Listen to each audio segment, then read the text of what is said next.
যে 2021-এ আপনারা হারার পর মনরেগা মানে 100 দিনের কাজ, এই 100 দিনের কাজে যদি 10 পয়সার কোনো বরাদ্দ হয়ে থাকে, 10 পয়সা, আমি 1000 কোটি 5000 কোটি 10,000 কোটি গল্প দিচ্ছি না, প্রধানমন্ত্রী বলছে আমরা টাকা পাঠাচ্ছি, আমি বলছি 2021-এ বাংলায় বিজেপি হারার পরে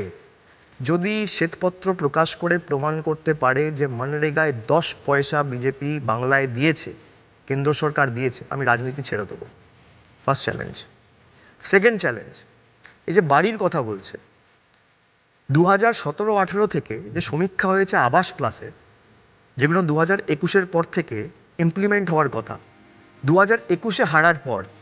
যদি আবাস প্লাসের তালিকায় বিজেপির কেন্দ্র সরকার শ্বেতপত্র প্রকাশ করে প্রমাণ করতে পারে যে 44,000 কোটি 4,000 কোটি 400 কোটি 40 কোটি ছেড়ে দিই 4 পয়সা দিয়েছে, অভিষেক ব্যানার্জি রাজনীতি ছেড়ে দেবে।